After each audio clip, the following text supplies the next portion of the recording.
মহররমের 10 তারিখে গুরুত্বপূর্ণ যে ঘটনা সাহাবী হুসাইন রাদিয়াল্লাহু তাআলা আল্লাহর নবী রাহমাতুল লিল আলামিন হযরত মুহাম্মদ রাসূলুল্লাহ সাল্লাল্লাহু আলাইহি ওয়াসাল্লামের প্রিয় নাতি হযরত হুসাইন রাদিয়াল্লাহু তাআলা সাহাবীর ঘটনাটা সংক্ষেপে বর্ণনা করেন। আল্লাহর হাবিব রাহমাতুল লিল আলামিন হযরত মুহাম্মদ রাসূলুল্লাহ সাল্লাল্লাহু আলাইহি ওয়াসাল্লামের ইন্তেকালের পর হযরত আবু বকর সিদ্দিক রাদিয়াল্লাহু তাআলা হযরত আবু বকর সিদ্দিক রাদিয়াল্লাহু তাআলা ইন্তেকালের পর হযরত ওমর রাদিয়াল্লাহু তাআলা খলিফা হলেন। হযরত ওমর রাদিয়াল্লাহু তাআলা এর ইন্তেকালের পর হযরত উসমান রাদিয়াল্লাহু তাআলা খলিফা হলেন। হযরত উসমান রাদিয়াল্লাহু তাআলা এর ইন্তেকালের পর হযরত আলী রাদিয়াল্লাহু তাআলা খলিফা হলেন। এজন্য আহলুস সুন্নাহ ওয়াল জামাতের আকীদা আল্লাহর হাবিব রাহমাতুল লিল আলামিন হযরত মুহাম্মদ রাসূলুল্লাহ সাল্লাল্লাহু আলাইহি ওয়াসাল্লামের পর সর্বশ্রেষ্ঠ মানুষ হলেন হযরত আবু বকর সিদ্দিক রাদিয়াল্লাহু তাআলা। ওনার পর হযরত ওমর রাদিয়াল্লাহু তাআলা, ওনার পর হযরত উসমান রাদিয়াল্লাহু তাআলা, ওনার পর হযরত আলী রাদিয়াল্লাহু তাআলা। কিন্তু আমাদের দেশের শিয়া নামের একটা দল আছে যারা ভ্রান্ত দরকার, শিয়া নামের ভ্রান্ত দরকার লোকেরা বিভিন্ন ধরনের ফিতনা ফাসাদ ছড়িয়ে থাকে। আমাদের দেশে বিভিন্ন ধরনের কুসংস্কার, বিভিন্ন ধরনের ভ্রান্ত বিশ্বাস ছড়িয়ে থাকে, যার কারণে আমাদের দেশের সাধারণ মুসলমান ওই শিয়াদের ঢোকায় প্রতারিত হয়ে এই ধরনের ভ্রান্ত বিশ্বাস। এই জন্য শিয়াদের ভ্রান্ত বিশ্বাসগুলো থেকে আমাদের বুঝে থাকতে হবে। আরেকটা দল আছে খারিজি, যারা আহলে বায়াতের বিরোধিতা করে, যারা আহলে বায়াতের সমালোচনা করে। খারিজি দল যারা ভ্রান্ত দরকার, এরা আহলে বায়াতের সমালোচনা করে। আর শিয়াদের ভ্রান্ত দরকার দল, এরা আল্লাহ রাসূল সাল্লাল্লাহু আলাইহি ওয়াসাল্লামের সাহাবায়ে কেরামের সমালোচনা করে। এরা হযরত আবু বকর রাদিয়াল্লাহু তাআলা সমালোচনা করে, হযরত ওমর রাদিয়াল্লাহু তাআলা সমালোচনা করে, উসমান রাদিয়াল্লাহু তাআলা সমালোচনা করে, হযরত মুআবিয়া রাদিয়াল্লাহু তাআলা সমালোচনা করে। আমাদের ওই শিয়াদের ভেতরে তুলে থাকতে হবে, খারিজিদের ভেতরে তুলে থাকতে হবে। এই শিয়া এবং খারিজিদের কারণে শাহাদাতে কারবালার ঘটনা, হযরত হুসাইন রাদিয়াল্লাহু তাআলা শাহাদাতের ঘটনার মধ্যে বিভিন্ন ধরনের অপবাদ, মিথ্যা রচনা আমাদের সমাজে ছড়িয়ে ছিটিয়ে পড়ছে। এই জন্য আমি সংক্ষেপে হযরত হুসাইন রাদিয়াল্লাহু তাআলা কিভাবে শাহাদাত বরণ করেছেন সেই ঘটনাটা বর্ণনা করব। হযরত আলী রাদিয়াল্লাহু তাআলা এর খবর নাই, হযরত উসমান রাদিয়াল্লাহু তাআলা কে শহীদ করে দেওয়া হলো। আব্দুল্লাহ ইবনে সাবা নামে একজন মুনাফিক, সে হযরত আলী রাদিয়াল্লাহু তাআলার কাছে এসে বলল যে উসমান হত্যার বিচার চাই। হযরত আলী রাদিয়াল্লাহু তাআলা বললেন যে উসমান হত্যার বিচার করা হবে, কিন্তু যে হত্যা করছে চিহ্নিত হবে। হত্যাকারী চিহ্নিত হওয়ার পর উসমান হত্যার বিচার করা হবে। হযরত আলী রাদিয়াল্লাহু তাআলা এই পরিকল্পনাটা শতভাগ সঠিক ছিল। হযরত উসমান রাদিয়াল্লাহু তাআলা শহীদের বিচার করতে গেলে, শহীদকারীর বিচার করতে গেলে মূল শহীদকারী কে সেটা চিহ্নিত করার দরকার। মূলত হযরত উসমান রাদিয়াল্লাহু তাআলাকে শহীদ করেছে ওই আব্দুল্লাহ ইবনে সাবা ভ্রান্ত দলের লোকেরাই। হযরত আলী রাদিয়াল্লাহু তাআলা যখন এই কথা বললেন, তখন ওই খারিজি লোকেরা এরা সুযোগ মনে করল হযরত আলীর বিরুদ্ধে বিদ্রোহ করার একটা সুযোগ মনে করল। এদের পরিকল্পনাই হলো আল্লাহ রাসূল সাল্লাল্লাহু আলাইহি ওয়াসাল্লামের খেলাফতকে ধ্বংস করা। এরা দামেশকে হযরত মুআবিয়া রাদিয়াল্লাহু তাআলা নিকটে বলল, হে আমির মুআবিয়া, হযরত উসমানকে হত্যা করেছে আলীর দল। কিসের বললে হযরত আলীর দল হত্যা করেছেন? হযরত মুআবিয়া রাদিয়াল্লাহু তাআলা জানতে চাইলেন। তখন এরা বলল, আমরা হযরত আলীকে উসমান হত্যার বিচারের জন্য বললাম, কিন্তু তিনি উসমান হত্যার বিচার করতেছেন না। এতেই বোঝা গেল হযরত উসমান রাদিয়াল্লাহু তাআলাকে যারা শহীদ করতেন এরা আলীর দল। হযরত উসমান রাদিয়াল্লাহু তাআলা শহীদকারী আলীর দল। তখন হযরত মুআবিয়া রাদিয়াল্লাহু তাআলা এবং হযরত আলী রাদিয়াল্লাহু তাআলার মধ্যে দ্বন্দ্ব সৃষ্টি করে দিল, যার কারণে সিফফিনের মতো একটা বড় যুদ্ধ সংঘটিত হয়েছে। সেই সিফফিনের যুদ্ধের ইতিহাসে আমি যাচ্ছি না। হযরত আলী রাদিয়াল্লাহু তাআলা যখন শহীদ হইলেন, সেই সময় হযরত মুআবিয়া রাদিয়াল্লাহু তাআলা দামেশকের মধ্যে খেলাফত দাবি করলেন। আর এদিকে মক্কা মদিনার লোকেরা হযরত হাসান রাদিয়াল্লাহু তাআলাকে খলিফা বানাইলেন। কুফাবাসীরাও হযরত হাসান রাদিয়াল্লাহু তাআলার কাছে বায়াত গ্রহণ করলেন। একদিকে দামেশকের খলিফা হলেন হযরত মুআবিয়া রাদিয়াল্লাহু তাআলা, আরেকদিকে কুফার খলিফা হইলেন, মক্কা মদিনার খলিফা হইলেন হযরত হাসান রাদিয়াল্লাহু তাআলা।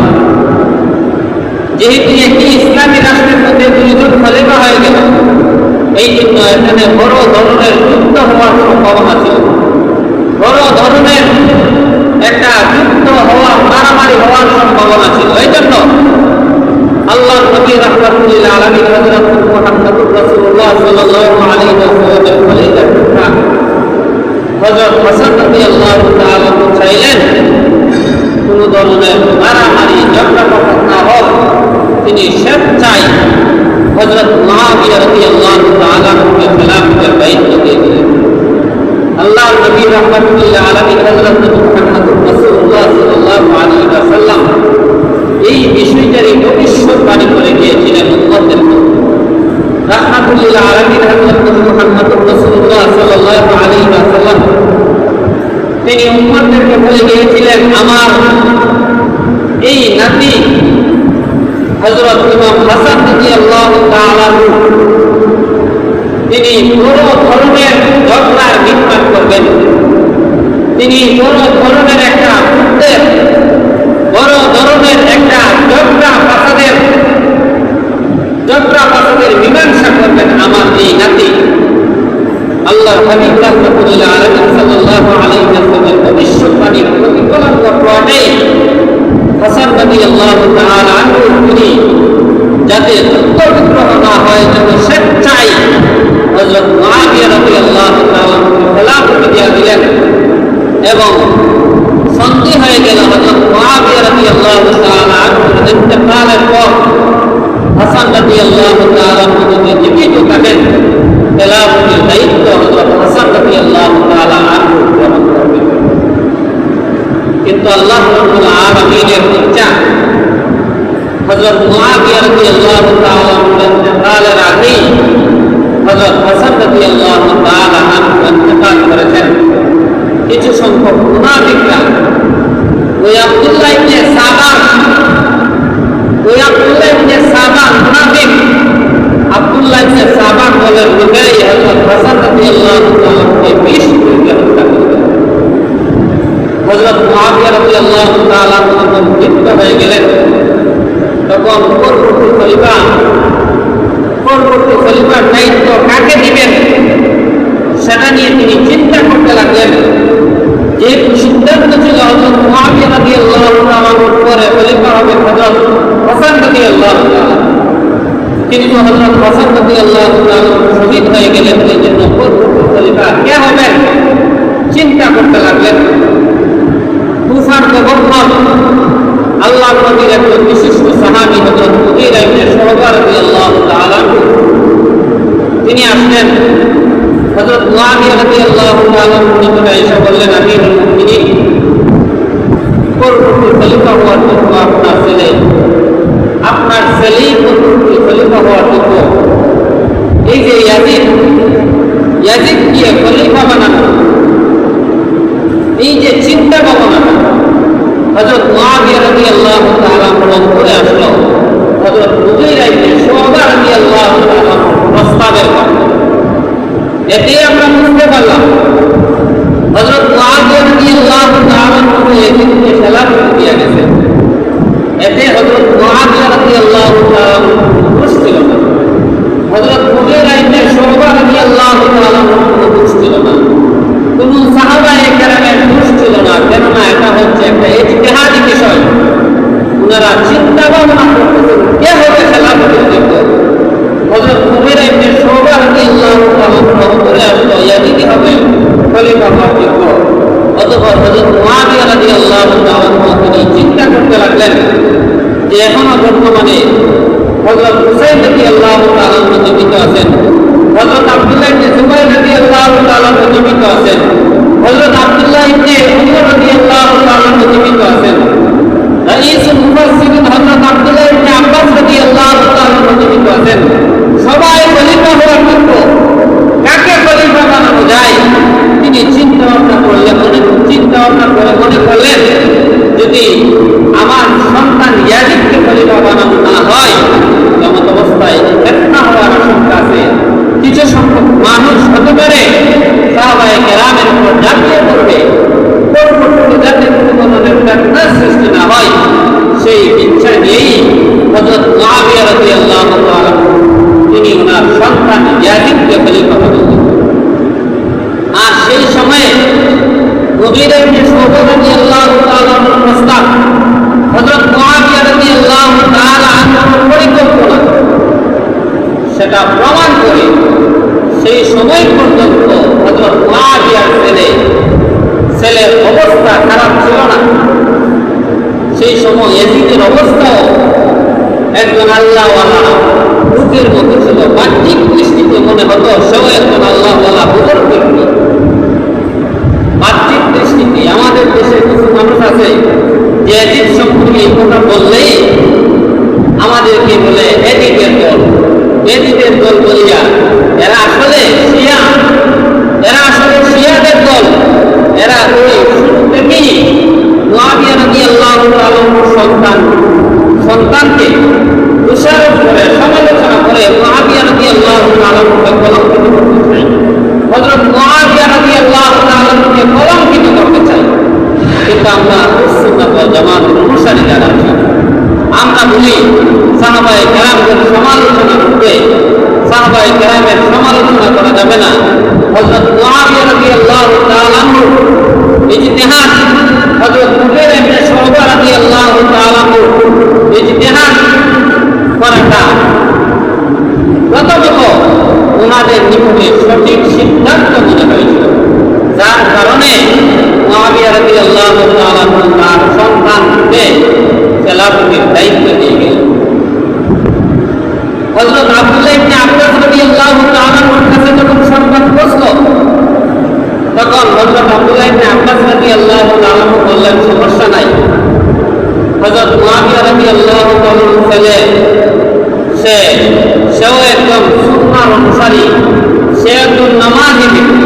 কারণ বাহ্যিক দৃষ্টিতে সেই সময় পর্যন্ত তার অবস্থা এরকমই ছিল, অর্থাৎ সেই সময় পর্যন্ত সে নামাজি ছিল, সেই সময় সে একজন বুজুর্গ ছিল, সেই সময় বাহ্যিক দৃষ্টিতে সে আল্লাহর রাসূল সাল্লাল্লাহু আলাইহি ওয়াসাল্লাম অনুযায়ী চলত। এই জন্য হযরত আব্দুল্লাহ ইবনে আব্বাস রাদিয়াল্লাহু তাআলা বললেন, ফিতনা করার কোনো প্রয়োজন নাই। যেহেতু হযরত মুআবিয়া রাদিয়াল্লাহু তাআলা ইয়াজিদকে ক্ষমতা দিয়ে দিয়েছেন, এই জন্য সবাই ইয়াজিদের হাতে বাইআত হয়ে নেওয়ার দরকার। অনেক সাহাবায়ে কেরাম ইয়াজিদের হাতে বাইআত হয়ে গেলেন। যারা শুরুতেই নিন্দা করেন, যারা শুরুতেই বলেন যে মুআবিয়া রাদিয়াল্লাহু তাআলার সন্তান ইয়াজিদ খারাপ ছিল, এরা আসলে শিয়াদের দল। কেন? কারণ এরা ওই কথার মাধ্যমে সাহাবায়ে কেরামকে কলঙ্কিত করতে চায়। এই জন্য আমরা বলি ইয়াজিদের শুরু অবস্থা খারাপ ছিল না, কিন্তু পরবর্তীতে প্রমাণিত হয়েছে। কিন্তু ইয়াজিদের পরবর্তী কর্মকাণ্ড প্রমাণ করেছে হযরত মুআবিয়া রাদিয়াল্লাহু তাআলা ইজতিহাদটা ভুল ছিল, হযরত মুগীরা ইবনে শুবা রাদিয়াল্লাহু তাআলা ইজতিহাদটা ভুল ছিল।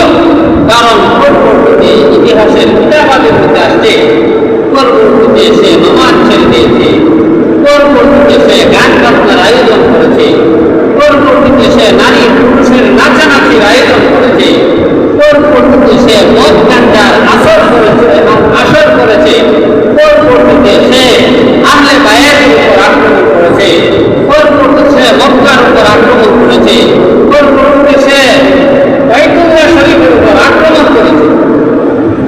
এই জন্য অনেকে আবার এদের প্রশংসা করে। খারিজির দলেরা সেরাও বাতিল, খারিজিরাও বাতিল। যারা মুআবিয়া রাদিয়াল্লাহু তাআলার সন্তান ইয়াজিদের প্রশংসা করে এরাও বাতিল। যারা যারা হযরত মুআবিয়া রাদিয়াল্লাহু তাআলার সন্তানকে কেন্দ্র করে অথবা সাহাবাদের কারবালাকে কেন্দ্র করে রাসূলুল্লাহ সাল্লাল্লাহু আলাইহি ওয়াসাল্লামের সাহাবায়ে কেরামের সমালোচনা করার এরাও ভ্রান্ত দল, এরাও শিয়া, এরাও ভ্রান্ত দল। উভয়টা থেকে আমাদের দূরে থাকতে হবে। যখন হযরত মুআবিয়া রাদিয়াল্লাহু তাআলা ইন্তেকাল করলেন, পরবর্তী খলিফা হয়ে গেল মুআবিয়া রাদিয়াল্লাহু তাআলার সন্তান ইয়াজিদ। কিন্তু অনেক সাহাবায়ে কেরাম ওনার হাতে ওই মুআবিয়া রাদিয়াল্লাহু তাআলার সন্তান ইয়াজিদের হাতে বায়াত দিল। কিন্তু কয়েকজন সাহাবী, বড় বড় কয়েকজন সাহাবী, হযরত আব্দুল্লাহ ইবনে জুবাইর রাদিয়াল্লাহু তাআলা, হযরত আব্দুল্লাহ ইবনে ওমর রাদিয়াল্লাহু তাআলা, হযরত হুসাইন রাদিয়াল্লাহু তাআলা, হযরত আবু সাঈদ রাদিয়াল্লাহু তাআলা, বড় বড় অনেক সাহাবায়ে কেরাম, অনেক সাহাবায়ে কেরাম এরা ইয়াজিদের হাতে বায়াত গ্রহণ করে নাই। কারণ এরার দৃষ্টিতে মুআবিয়া রাদিয়াল্লাহু তাআলার সন্তান ইয়াজিদের তুলনায় হযরত হুসাইন রাদিয়াল্লাহু তাআলা খলিফা হওয়ার বিষয়। এরা মনে করলেন খলিফা হওয়ার বিষয়যুক্ত হলো হযরত হুসাইন রাদিয়াল্লাহু তাআলা। হযরত মুআবিয়া রাদিয়াল্লাহু তাআলার সিদ্ধান্তটা ভুল, ওনার ইজতিহাদটা ভুল, সাহাবায়ে কেরামের মধ্যে মতভেদ সৃষ্টি হয়ে গেছে। হযরত হুসাইন রাদিয়াল্লাহু তাআলার কাছে তখন আবার অনেক লম্বা ঘটনা, সময় কম, এই জন্য আমি একবারে সংক্ষেপে বলতেছি। কুফা থেকে বারবার চিঠি আসতে লাগলো, ইরাকের কুফা থেকে প্রায় 150 চিঠি আসলো, 40,000 মানুষের স্বাক্ষর সহ যে হে আল্লাহর নবী, হে আল্লাহর নবীর প্রিয় খলিফা হুসাইন, আমরা ইয়াজিদের থেকে বায়াত দিব না, আমরা আপনার কাছ থেকে বায়াত দিব, আমরা আপনাকে খলিফা হিসেবে দেখতে চাই। হযরত হুসাইন রাদিয়াল্লাহু তাআলা যখন দেখলেন যে প্রচুর চিঠি আসতেছে, 40,000 মানুষের স্বাক্ষর সহ চিঠি, যার মধ্যে লেখা আছে হযরত হুসাইন রাদিয়াল্লাহু তাআলাকে তারা খলিফা বানাইবেন, এই জন্য হুসাইন রাদিয়াল্লাহু তাআলা সিদ্ধান্ত নিলেন কুফায় চলে যাওয়া হবে। সাহাবায়ে কেরামগণ পরামর্শ দিলেন, কুফাবাসীরা গাদ্দার, ইরাকবাসীরা গাদ্দার, এরা আপনার পিতা হযরত আলী রাদিয়াল্লাহু তাআলার সাথে গাদ্দারি করেছে, আপনার বড় ভাই হযরত হাসান রাদিয়াল্লাহু তাআলার সাথে গাদ্দারি করেছে, হযরত আলী রাদিয়াল্লাহু তাআলাকে ওই লোকেরাই শহীদ করেছে, হযরত হাসান রাদিয়াল্লাহু তাআলাকে ওই লোকেরাই শহীদ করেছে। এদেরকে আপনি বিশ্বাস করবেন না, আপনি আগে লোক পাঠান। হযরত হুসাইন রাদিয়াল্লাহু তাআলা ঘটনার সত্যতা যাচাইয়ের জন্য ওনার আপন চাচাতো ভাই হযরত মুসলিম ইবনে আকিল রাদিয়াল্লাহু তাআলাকে প্রেরণ করলেন কুফার অবস্থা যাচাইয়ের জন্য। হযরত মুসলিম ইবনে আকিল রাদিয়াল্লাহু তাআলা যখন কুফায় গেলেন, গিয়ে দেখলেন যে অবস্থা হুসাইন রাদিয়াল্লাহু তাআলা পক্ষেই আছে, 18,000 মানুষ হযরত মুসলিম ইবনে আকিল রাদিয়াল্লাহু তাআলা হাত দিয়া ওনারা বায়াত গ্রহণ করেছেন। মুসলিম ইবনে আকিল রাদিয়াল্লাহু তাআলা যখন দেখলেন যে কুফার মুসলিমদের সমর্থন হযরত হুসাইন রাদিয়াল্লাহু তাআলার প্রতি রয়েছে, তখন তিনি হুসাইন রাদিয়াল্লাহু তাআলার কাছে চিঠি পাঠাইলেন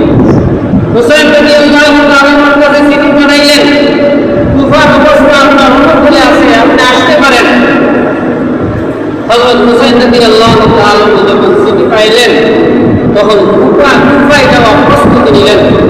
সেই সময়ও হযরত আব্দুল্লাহ ইবনে আব্বাস রাদিয়াল্লাহু তাআলা আনহু, হযরত আব্দুল্লাহ ইবনে ওমর রাদিয়াল্লাহু তাআলা আনহু, হযরত আব্দুল্লাহ ইবনে জুবাইর রাদিয়াল্লাহু তাআলা আনহু সহ অনেক সাহাবায়ে কেরাম ওনারা বললেন যে আপনার কুফায় যাওয়া ঠিক হবে না, কুফাবাসীরা গাদ্দার, আপনি কুফায় না যাওয়াটাই ভালো। কিন্তু হুসাইন রাদিয়াল্লাহু তাআলা আনহু দেখলেন যে যেহেতু চিঠি আসলো, 40,000 মানুষের স্বাক্ষর যে চিঠির মধ্যে রয়েছে, 150 কোনো বর্ণনায় 350 কোনো বর্ণনায় 1000 খানেক চিঠি আসছে, এত চিঠি পাওয়ার পরে যদি আমি না যাই, এটা কুফাবাসীদের প্রতি আমার জুলুম হয়ে যাবে।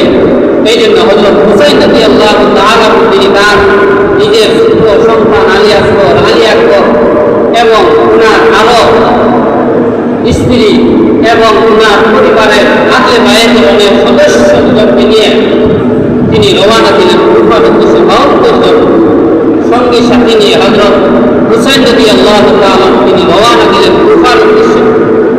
এতে হযরত হুসাইন রাদিয়াল্লাহু তাআলা যুদ্ধের ইচ্ছা ছিল না, কারণ যুদ্ধ করতে গেলে হুসাইন রাদিয়াল্লাহু তাআলার সাথে যুদ্ধ নিয়ে যাইতেন, সাথে অন্য সাহাবায়ে কেরামদেরকে নিয়ে যাইতেন, ছোট ছোট বাচ্চাদেরকে নিয়ে যাইতেন না, 6 মাসের সন্তান হযরত আলী আকবরকে নিয়ে যাইতেন না, তিনি তার স্ত্রীদেরকে নিয়ে যাইতেন না, তিনি তার মহিলা আত্মীয় স্বজনকে নিয়ে যাইতেন না, মহিলাদেরকে নিয়ে গেছেন, ছোট ছোট শিশুদেরকে নিয়ে গেছেন। এতেই বোঝা গেল হযরত হুসাইন রাদিয়াল্লাহু তাআলা সেখানে যাওয়ার উদ্দেশ্য যুদ্ধ করতে ছিল না, সেখানে যাওয়ার উদ্দেশ্য তিনি জিহাদ করা ছিল না, সেখানে যাওয়ার উদ্দেশ্য তিনি নিজের সাথে লড়াই করার উদ্দেশ্য ছিল না, সেখানে উদ্দেশ্য ছিল কুফাবাসীরা যেহেতু একটা সৎ উদ্দেশ্যে হযরত হুসাইন রাদিয়াল্লাহু তাআলাকে নিতে চান, এই জন্য কুফাবাসীদের আত্মার রক্ষার্থে আল্লাহর নবীর প্রিয় কলিজার টুকরা হযরত হুসাইন রাদিয়াল্লাহু তাআলা কুফার উদ্দেশ্যে রওনা হলেন। আর এদিকে মুসলিম ইবনে আকিল রাদিয়াল্লাহু তাআলা যে দিন চিঠি পাঠাইছেন এর পরের দিন হযরত মুসলিম ইবনে আকিল রাদিয়াল্লাহু তাআলা অনেক বিপদ এসে গেল। সেই কুফা গভর্নর ছিল নোমান ইবনে বশীর রাদিয়াল্লাহু তাআলা, আল্লাহর নবীর অনেক বড় এক সাহাবী, তিনি কোনো আহলে বায়াতের উপর জুলুম করতে পারেন না। যখন সে দেখল হযরত নোমান ইবনে বশীর রাদিয়াল্লাহু তাআলা তিনি মুসলিম ইবনে আকিলের সাথে নরম ব্যবহার করতে লাগলেন, এই জন্য খবরটা যখন ইয়াজিদ শুনতে পাইল, সে দেখল নোমান ইবনে বশীরের মাধ্যমে কাজ হবে না, এখানে উবাইদুল্লাহ বিন জিয়াদের মতো একটা কঠিনতার মানুষ এই কুফার মধ্যে নিয়ে আসলো। এই উবাইদুল্লাহ বিন জিয়াদের নেতৃত্বে, লম্বা ঘটনা, উবাইদুল্লাহ বিন জিয়াদের নেতৃত্বে হযরত মুসলিম ইবনে আকিল রাদিয়াল্লাহু তাআলাকে শহীদ করে দেওয়া। হযরত মুসলিম ইবনে আকিল রাদিয়াল্লাহু তাআলাকে ছাদের উপর থেকে ওনার কল্লা মুবারক, মাথা মুবারক নিচে ফেলাইয়া দিল। এইভাবে উবাইদুল্লাহ বিন জিয়াদের মতো পাপিষ্ঠ, জালেম এবং কঠোর আত্মার অধিকারী এই উবাইদুল্লাহ বিন জিয়াদ হযরত মুসলিম ইবনে আকিল রাদিয়াল্লাহু তাআলাকে শহীদ করে দিলেন। এমনিভাবে হানি ইবনে উরওয়ার পরে মুসলিম ইবনে আকিল অবস্থান করেছিলেন, ঘটনা লম্বা। ওই হানি ইবনে আকিলকে উবাইদুল্লাহ বিন জিয়াদ শহীদ করে দিলেন। কিন্তু হযরত মুসলিম ইবনে আকিল তো আগেই চিঠি পাঠিয়েছিলেন হুসাইন রাদিয়াল্লাহু তাআলার কাছে। হুসাইন রাদিয়াল্লাহু তাআলা রওনা হয়ে গেলেন। তিনি তো আর জানেন না কুফার অবস্থা, ইরাকের অবস্থা তিনি এখন আর জানেন না। কুফাবাসীরা হযরত মুসলিম ইবনে আকিল রাদিয়াল্লাহু তাআলা আনহুর কাছে প্রথমে বায়াত গ্রহণ করলেও উবাইদুল্লাহ বিন জিয়াদ যখন ঘোষণা দিলেন মুসলিম ইবনে আকিলকে শহীদ করে দেওয়া হবে, যারা মুসলিম ইবনে আকিলকে সাহায্য করবে এদের উপর কঠিন শাস্তি দেওয়া হবে, ওই কুফাবাসীরা তখন গাদ্দারি করবে। কুফাবাসীরা এই 18,000 থেকে সরে 30 জন আসলো, 20 জন আসলো, শেষ পর্যন্ত দেখা গেল মুসলিম ইবনে আকিল একাই ছিল। এই যে কুফাবাসী, আমরা দেশের যারা জারি গান গায়, মুর্শিয়া গান গায়, মুর্শিয়া করে আমাদের দেশের যারা কি করে এই যে গান বাজনার আসর করে সুখ পালন করে, ওই লোকেরা হচ্ছে ওই কুফাবাসীদের মতো গাদ্দার। এরাই ওই কুফাবাসী যারা মুখে হুসাইন রাদিয়াল্লাহু তাআলা মহব্বত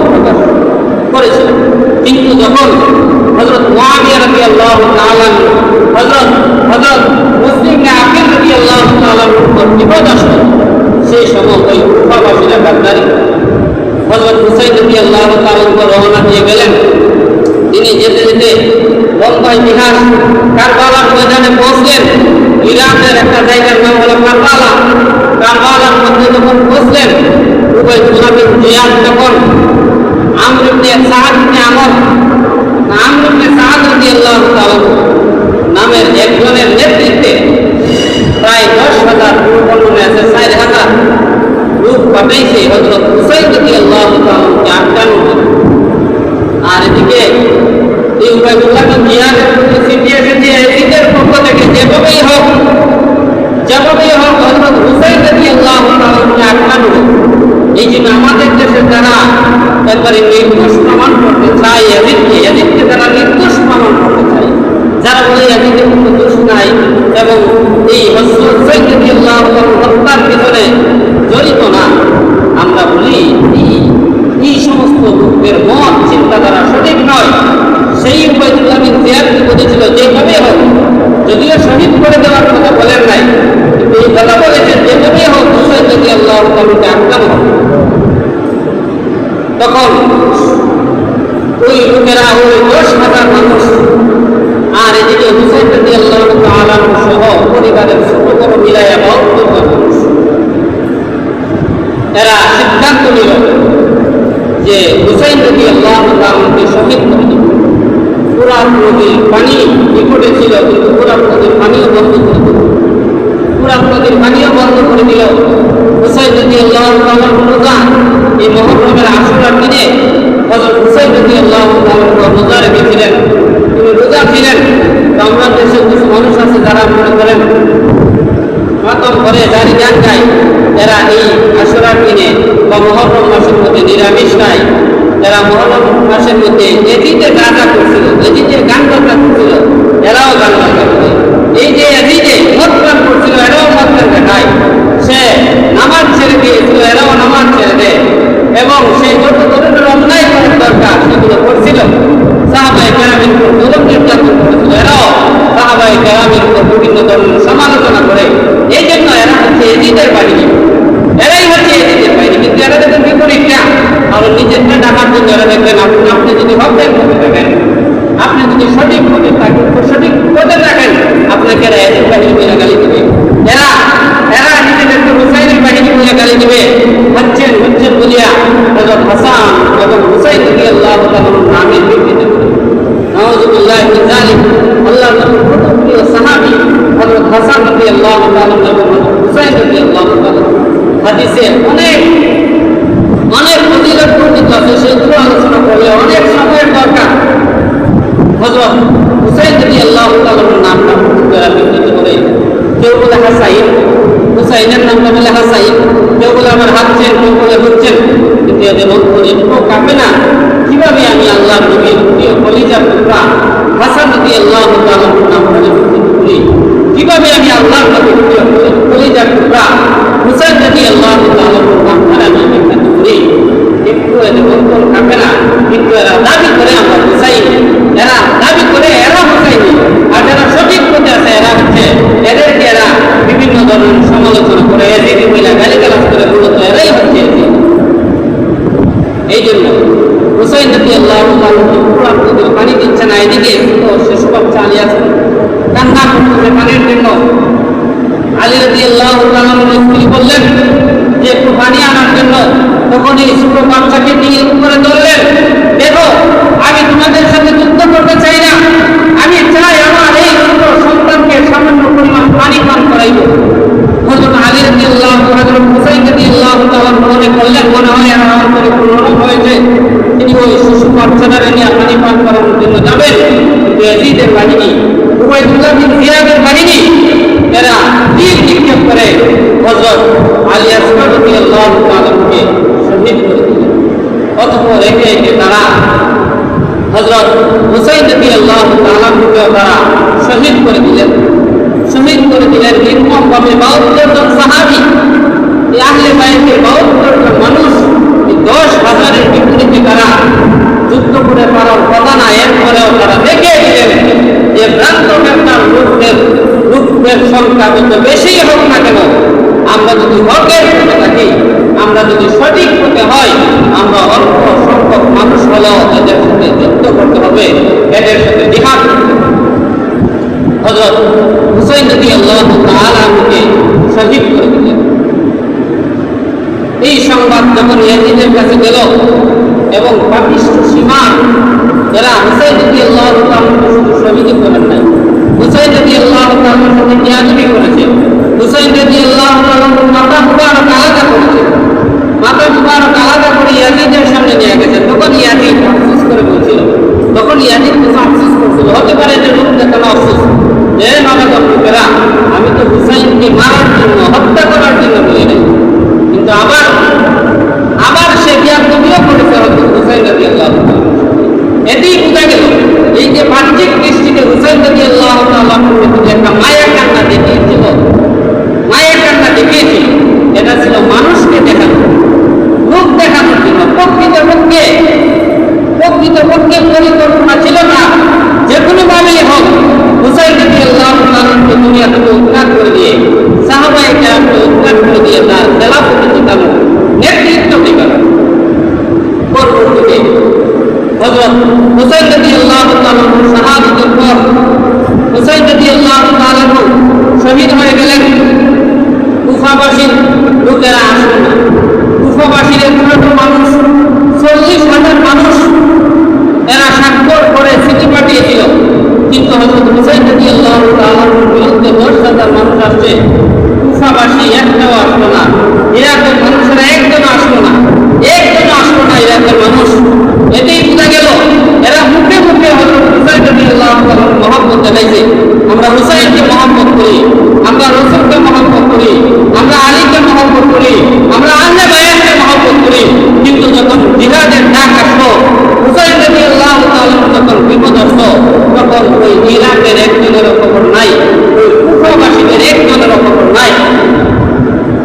আবার যখন হুসাইন রাদিয়াল্লাহু তাআলা কিছুদিন পরেই যখন মুআবিয়া রাদিয়াল্লাহু তাআলার সন্তান ইয়াজিদ যখন মৃত্যুবরণ করলো, এই সময় ওই কুফাবাসীরাই ইয়া আলী আর ইয়া হুসাইন বলে স্লোগান দিয়ে মাঠে নেমে এরা যখন বলতে লাগলো ইয়া হুসাইন ইয়া হুসাইন, ইয়া আলী ইয়া আলী। এরা যখন দেখলো যে এখন আর যুদ্ধের সম্ভাবনা নাই, এখন আর আমাদের উপর নির্যাতনের সম্ভাবনা নাই, এখন আর আমাদের উপর শাস্তি আসবে না, এখন এরা মহব্বত দেখাইতে লাগলো, ভালোবাসা দেখাইতে লাগলো।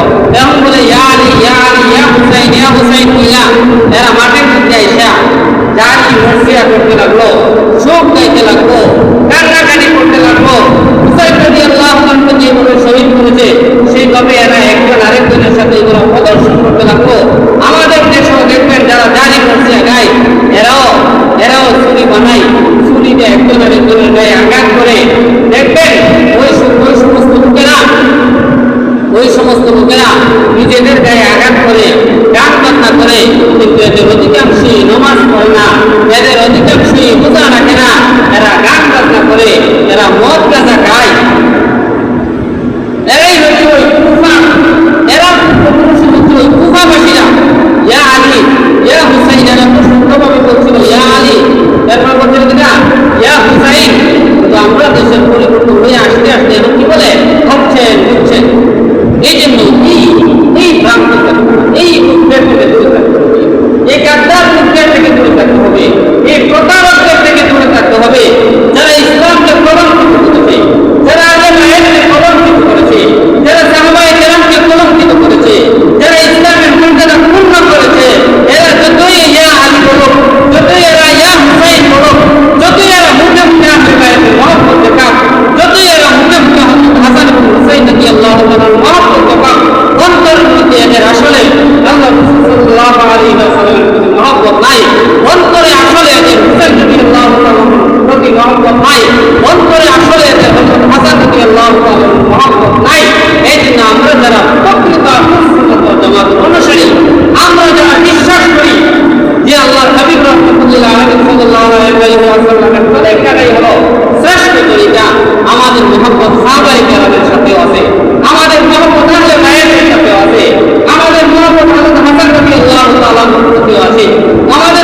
সংগ্রাম করেছেন, যেই মুখ বেঁধে খাওয়া বন্ধ করার জন্য হযরত হুসাইন রাদিয়াল্লাহু তাআলা সংগ্রাম করেছেন। আমরা সেই আদর্শ আমরা অনুযায়ী চলি। আল্লাহ রাসূল সাল্লাল্লাহু আলাইহি ওয়াসাল্লামের আদর্শ বাস্তবায়নের জন্যই ছিল হুসাইন রাদিয়াল্লাহু তাআলার সংগ্রাম। আর ইয়াজিদের সংগ্রাম ছিল লোক দেখানো। এই জন্য যারা লোক দেখানোর পদ্ধতিতে যারা বলে আমরা হুসাইনকে মহব্বত করি কিন্তু নামাজ পড়ে না, হুসাইনকে মহব্বত করি রোজা রাখে না, হুসাইনকে মহব্বত করি মদ দেখায়, হুসাইনকে মহব্বত করি জ্ঞান বর্তার আয়োজন করে, হুসাইনকে মহব্বত করি নিজের শরীরকে রক্ষাক্ত করে, আমরা বলি এরাই হচ্ছে ইয়াজিদ বাহিনী, এরাই হচ্ছে কুফা বাহিনী, এরাই হচ্ছে ইরাক বাহিনী। এই জন্য এই মুহররম মাসের মধ্যে আমাদের সিদ্ধান্ত নিতে হবে আমরা হুসাইন নবী, আমরা হুসাইন রাদিয়াল্লাহু তাআলা মহব্বত করি।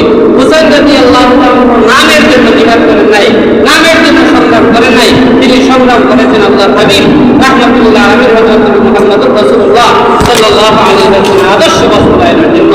এই জন্য আল্লাহর নবী সাল্লাল্লাহু আলাইহি ওয়াসাল্লামের আদর্শ আছে দাড়ি রাখা, রাসূলুল্লাহ সাল্লাল্লাহু আলাইহি ওয়াসাল্লামের আদর্শ, টুপি পরিধান করা রাসূলুল্লাহ সাল্লাল্লাহু আলাইহি ওয়াসাল্লামের আদর্শ। কিন্তু এরা সব হইল দাড়ি, তিনি আপনি এদের দাড়ির মধ্যে দেখতে পারবেন না, কারণ দাড়ি টুপির ভিতরে এদের কি আছে? হিংসা আছে, এলার্জি আছে। এই জন্য আমরা এদের থেকে দূরে থাকবো, সঠিক পথে চলার চেষ্টা করবো। আল্লাহ রাব্বুল আলামিন আমাদের সবাইকে সঠিক সিরাতুল মুস্তাকিম